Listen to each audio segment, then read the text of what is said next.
Hi Bobcats! In this video we're going to take a look at the three-dimensional shapes of molecules, also known as VSEPR structures. Our objective is to determine the basic VSEPR shapes for compounds that follow the octet rule.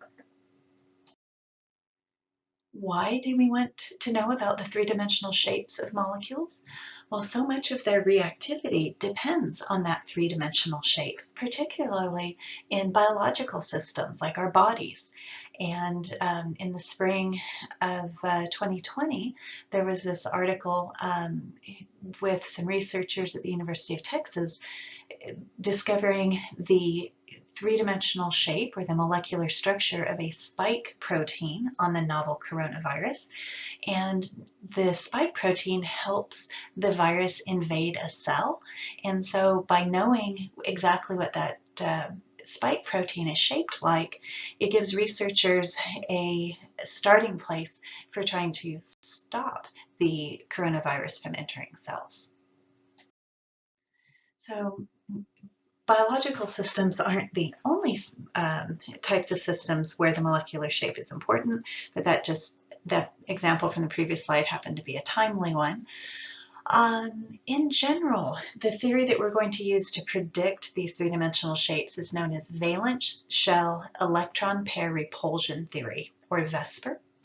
And the idea is actually very simple. It's that electrons repel each other.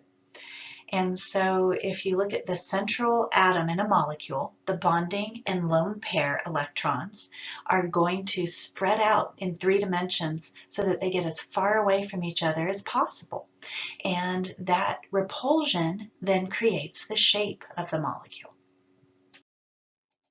I'm sliding in a slightly different word here. VSEPR theory says it's talking about electron pairs, and I'm going to shift in my words over to talk about electron domains.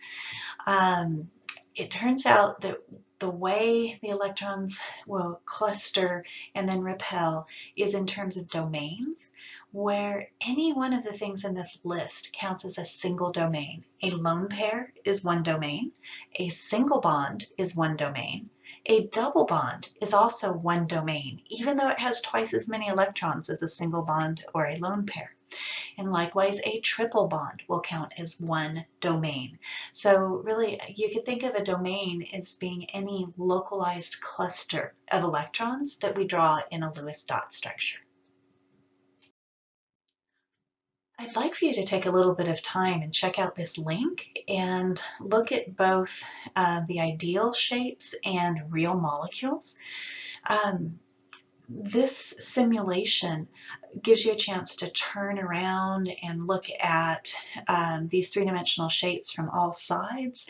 You can add atoms, you can remove atoms, and it'll give you a good feel for what these shapes are and how the electron repulsions work to create the shapes.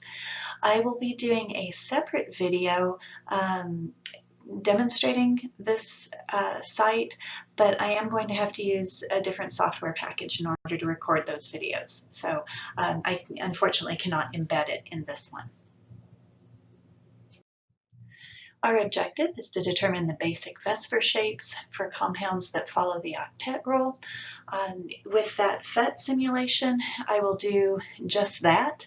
That unfortunately I was not able to embed it in this video, but just to round out our objectives here, the shapes that we will discover in that PhET site are linear, trigonal planar, and tetrahedral.